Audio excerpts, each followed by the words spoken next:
Thank you so much for coming to another press conference of our group. Here with my colleagues, on my right, my colleague from France, Virginie Geron. Further to the right, my colleague from Lithuania, Stasys Jakeliūnas, and to my left, Ivan Sinčić from Croatia. So without further ado, I would like to give the floor to my colleague, Stasys, from Lithuania. Thank you. Good afternoon, everyone.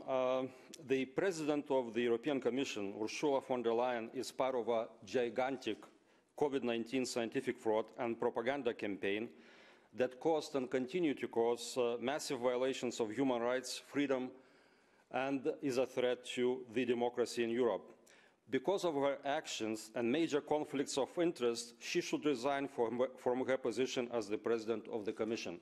Now, some details to support this. As we all know, it's in the media, the President was involved in the private communication with the CEO of Pfizer before signing the purchase agreement with this private company, but refused to disclose the content of this communication. This is a clear violation of principles of transparency and good public administration. Second, according to the disclosed segments of the agreement with Pfizer, and not all parts are disclosed, and which is another violation of the same principles, the European Commission has to coordinate external communication with this private commercial entity and to promote COVID-19 vaccines as the global public good. This is not science, this is not good governance, this is an execution of vaccine business plan, and the President of the European Commission acts as the chief sales representative of this business. Three, as a result of this commitment, Ms. von der Leyen has been actively advocating vaccination as the only way to end the pandemic. This is a lie. There have been efficient and not expensive medical treatment protocols from the start of the pandemic. Now, thousands of doctors around the world are testifying this, but the President of the Commission has been ignoring this all along. Four, Pfizer, after signing the contract with the Commission on May 20, 2021, claimed in their press release that the pandemic is likely to last for several more years and we all will have to be vaccinated a number of times. How can they know that, and why the President of the European Commission has to subscribe to this notion? Number five, the Commission has been cooperating with social networks on so-called fact-checking, in other words, censorship of scientific and public debates about COVID-19. This collaboration was announced as early as 10th of June 2020 and is one of the main driving elements of COVID-19 propaganda. Six, according to the official declaration of interest of President von der Leyen, her husband, Heiko von der Leyen, is the medical director of a biopharmaceutical company, is also an advisor to another company, consulting firm for German and European healthcare market. Since Ms. Ursula von der Leyen is actively involved in active promotion of COVID-19 vaccination business, this is another major conflict of interest of hers. Because of all this, she has to resign from her position as the President of the European Commission, and I call on the leadership of all political groups and leadership of the European Parliament to support this request and to finally create an investigative committee of COVID-19 pandemic. People of the European Union need answers from this Parliament on how and why this pandemic started, how it was managed, and how to prevent it from happening again. Thank you. Thank you so much, Stasys. I would like to give the floor now to my colleague Ivan Sinčić from Croatia. Thank you very much, Mr. Terhes. Thank you very much, dear colleagues, dear guests. I would like to say a few words about mandates, especially digital COVID certificate mandates and, of course, vaccine mandates, especially in the light of an idea that comes from the European institutions about prolonging for 1 year, that means to 2023, the digital COVID certificate. I will say it loud and clear, we are strongly against that. Digital COVID certificate has been proven completely useless, not just useless, it was proven to be backfiring, to be counter-effective. It gives people a false sense of security. It has become a tool of pandemic marketing, forcing people. Now governments are openly admitting it, that it was a tool to put pressure on the people to take the vaccines. The DGC itself is undemocratic.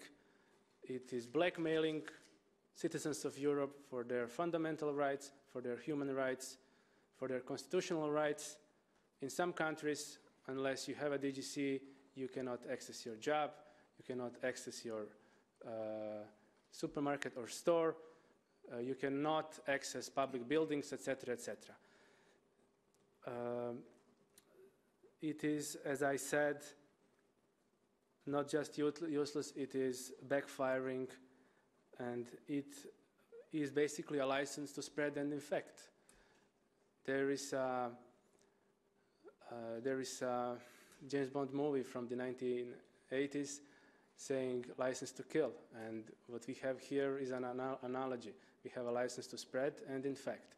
If you're vaccinated, you are considered safe, even though science has proved to us, not just now and in the last months, but before the DGC was even implemented, for example, in the European Parliament in November, there were major scientific evidence in the Lancet and others saying that vaccinated people also can spread the disease almost at the same level as unvaccinated. And this is just one of the evidences.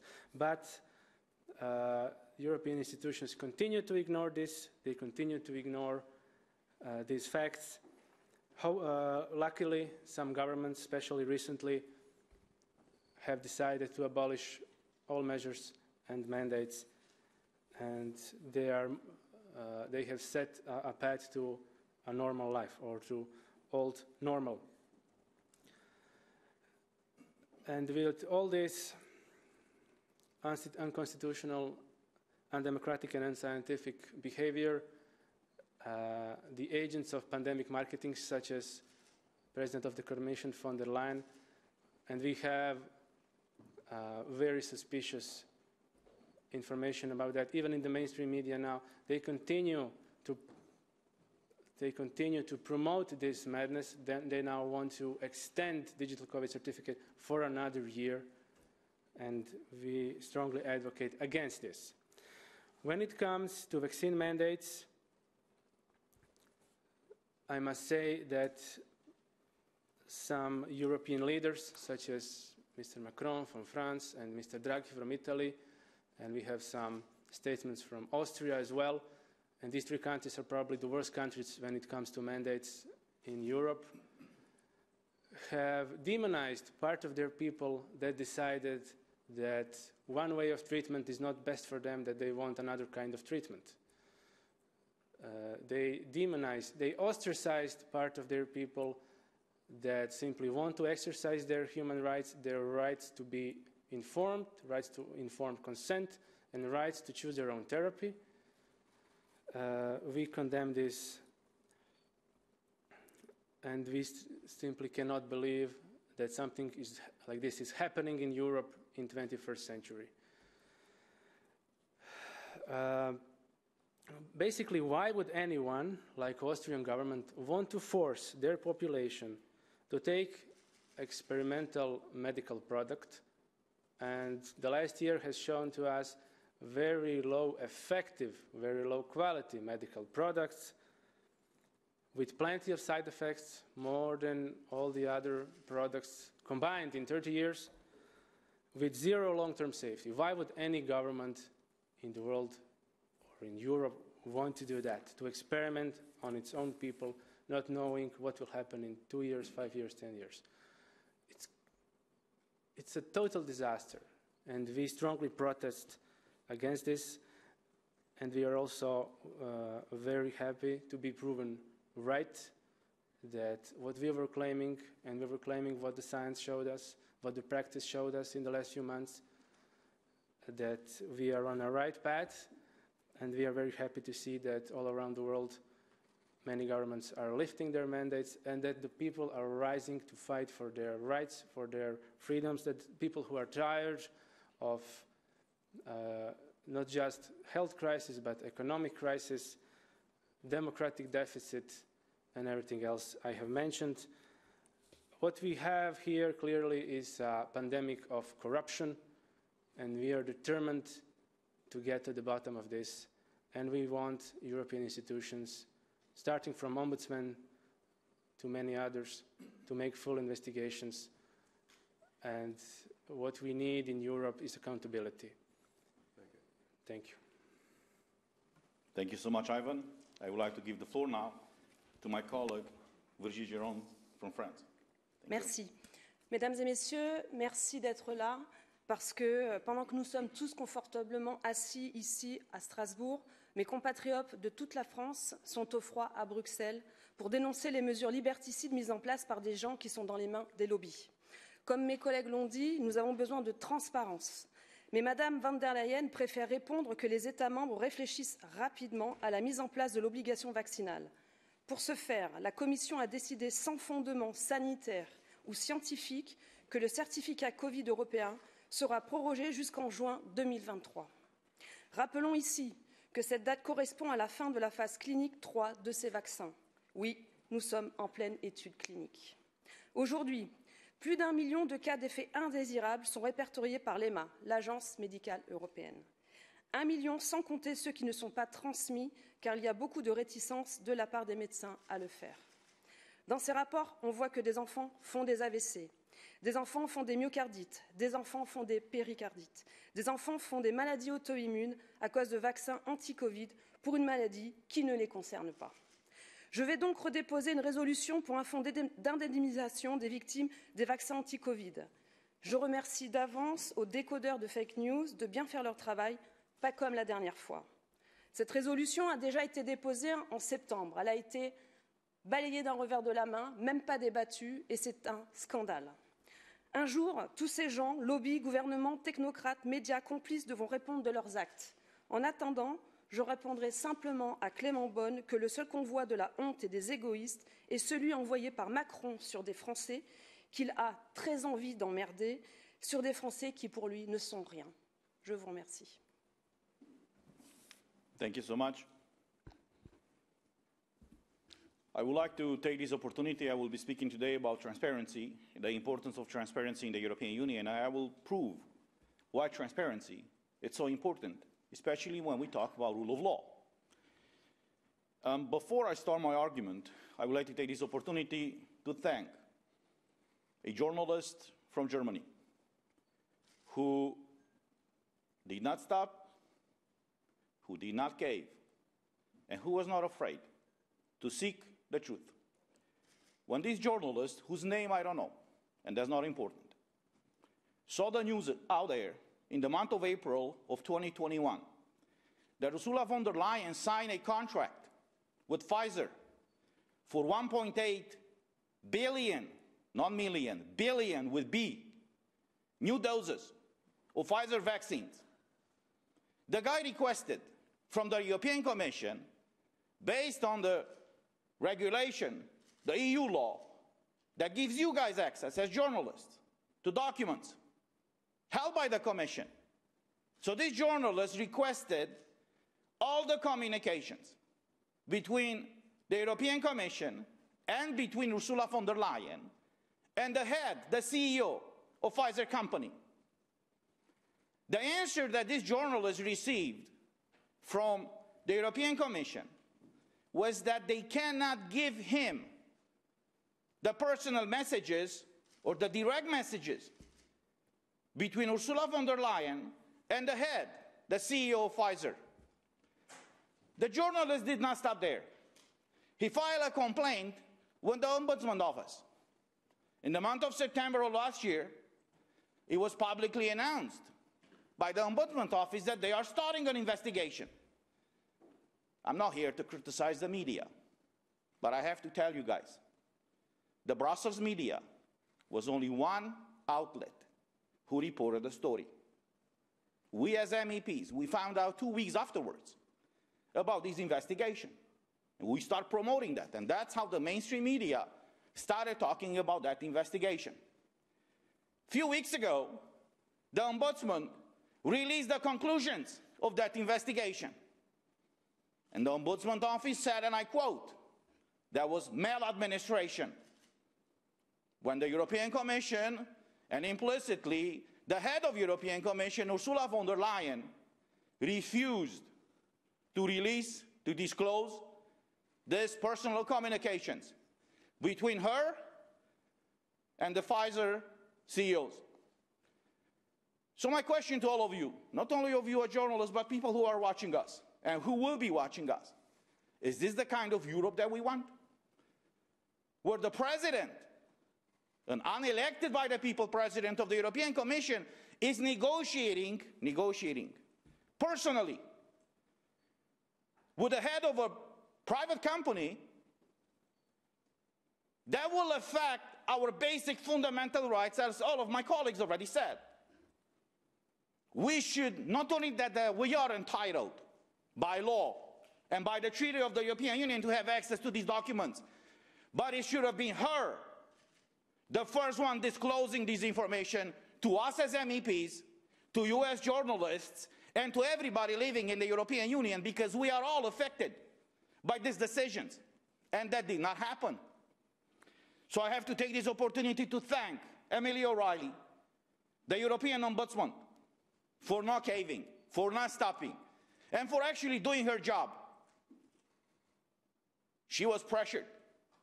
She was threatened. I know the kind of backdoor deals were here in the Parliament.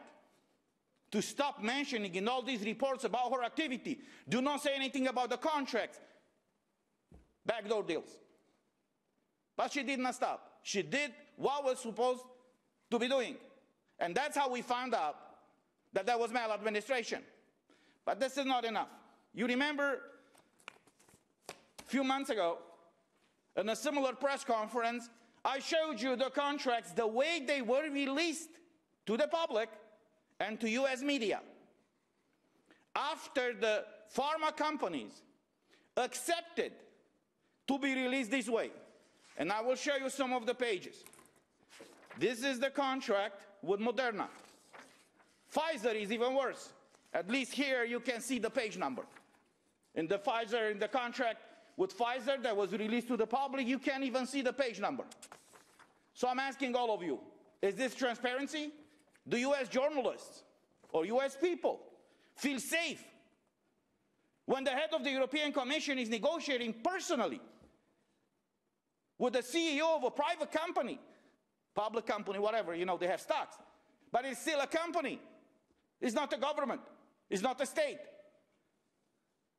We became objects of these people.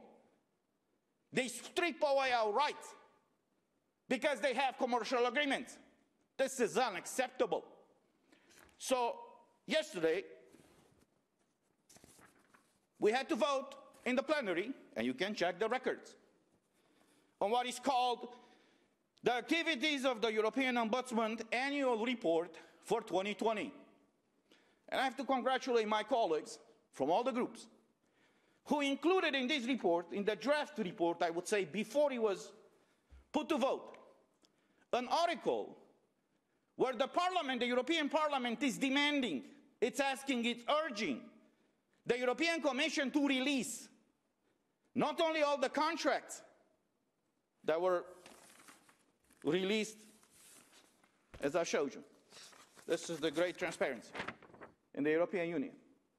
The Parliament said in its draft report that all the contracts with these pharmaceutical companies be released, and going forward, the European Commission should not accept a clause in these contracts that they will not be able to release the full content, the full version of these contracts. We were all happy with that article. But we were shocked yesterday morning when we saw an amendment from the EPP group, the European People's Party group. That's not People's Party anymore. The European Special Interest Group. So I will read, and I quote, some of the things that were mentioned in this article, because it's important, especially for us journalists, to have access to correct information in order for you to properly inform the audience. And what they try to do. The first thing mentioned in this report is the following, and I quote, "It is in the interest of the European citizens to have clarity and transparency on the advance purchase agreements and purchase agreements concerning COVID-19 vaccines, and that this must prevail over the request of the manufacturers to introduce non-disclosure clauses. The amendment proposed by EPP was to remove this language. So my question is, why don't they want to have people access to these contracts? Second thing, the European Parliament, it's encouraging the Ombudsman to continue her inquiries and to ask the Commission to publish non-redacted versions of such advanced purchase agreements and purchase agreements. This text was proposed by EPP to be removed from the report. Why?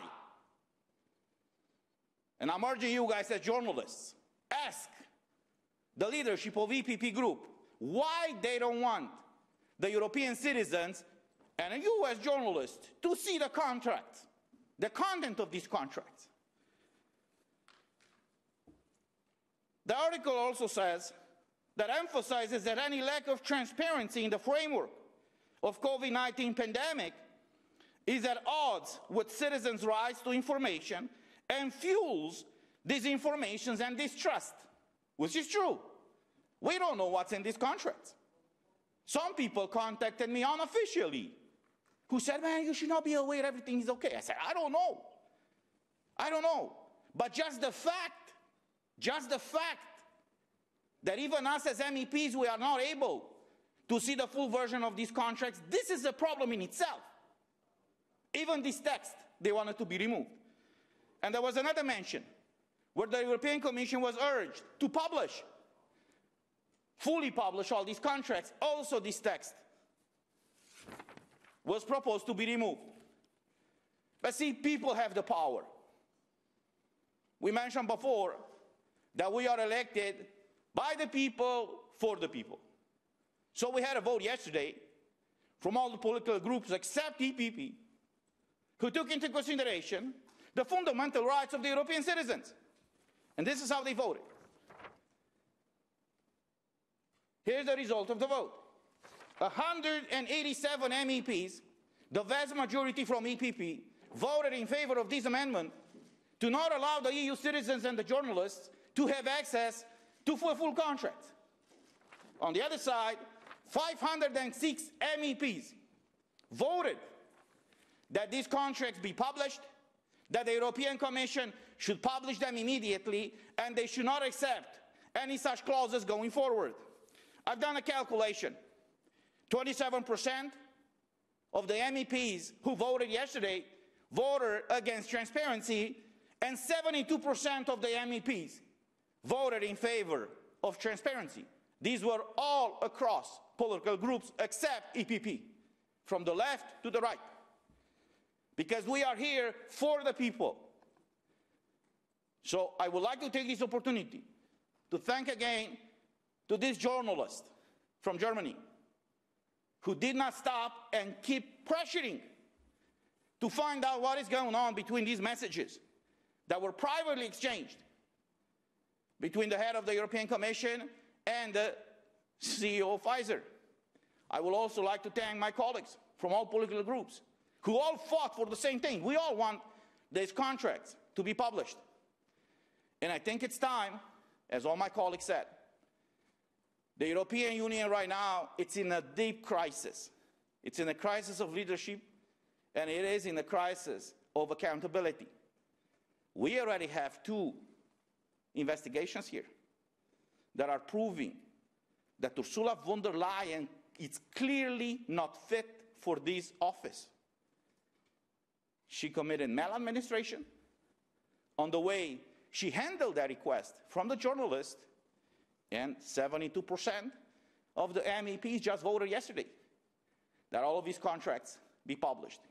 So I join my colleagues and I publicly demand the immediate resignation of Ursula von der Leyen and allow this union to actually be led by a person who truly believes in the European values, in transparency, and in respect for fundamental rights. Thank you. Are there any journalists who would like to ask a question. Just state your name, organisation, and ask a question, please.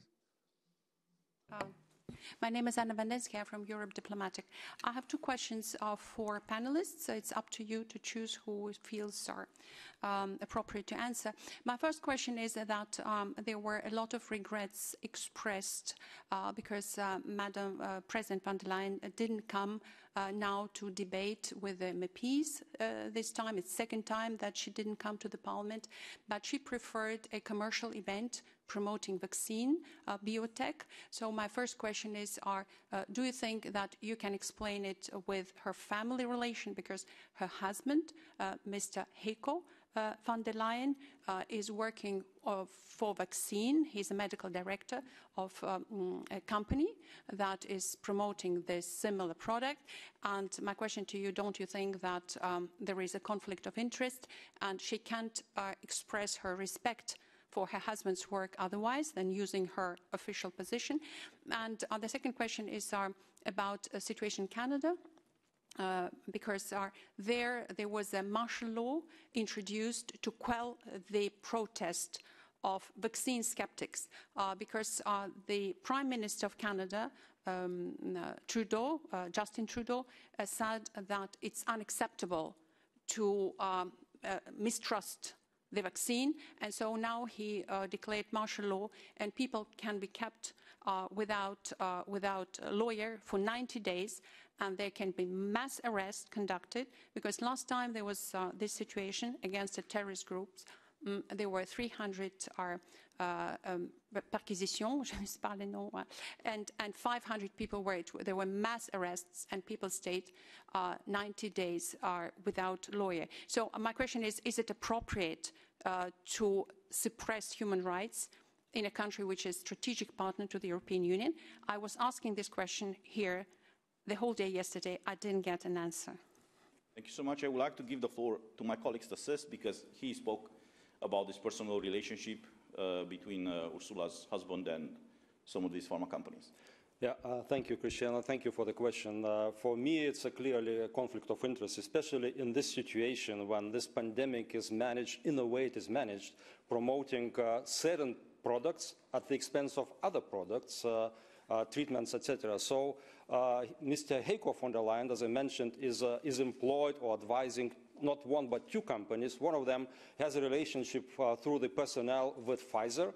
Then the common shareholders, some of them are in the company he works, and also shareholders of Pfizer. The other company is the entrance into the European healthcare, that means medical market. For me, it's a clear conflict of interest. She cannot perform her duties free of this conflict of interest. So, in addition, you know, her participation now in some commercial event, continuing to promote vaccination, so performing as a sales representative of this vaccination business plan is, of course, a disaster, I think. So at least she doesn't promote now the mandatory vaccination. She mentioned that in December 1st, you know, that we should start discussion on mandatory vaccination in the European Union. I hope it's not happening, and I hope she will listen to what we say here and appreciate. We'll address, of course, the institution, European institutions, about this conflict of interest, but just to inform the public, to inform you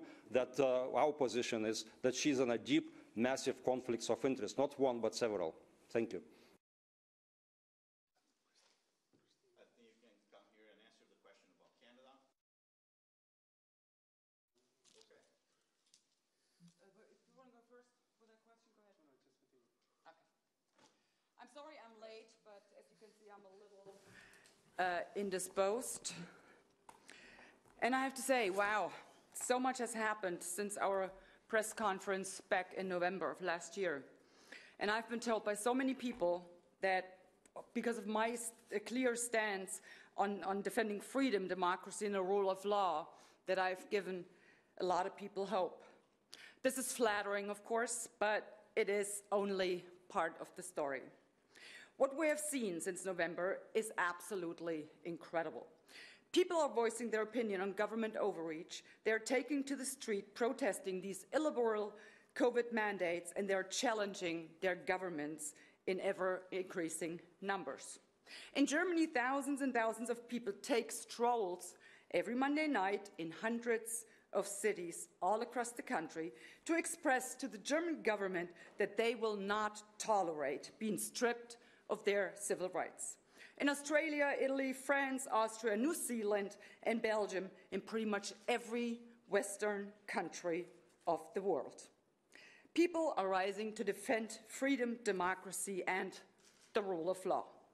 And they're doing so despite democratic governments' desperate attempt to shut these protests down by forbidding them, intimidating protesters with brute police force and water cannons, criminalizing governments, critics even going so far as to arresting them.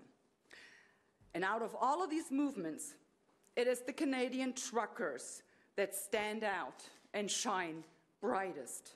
Because it was the Canadian truckers, their boldness, their courage, their determination to stand up to their governments.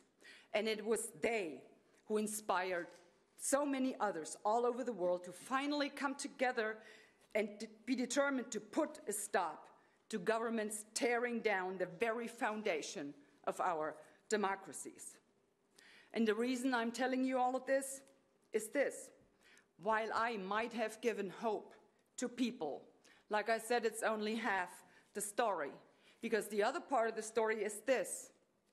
I, too, needed hope.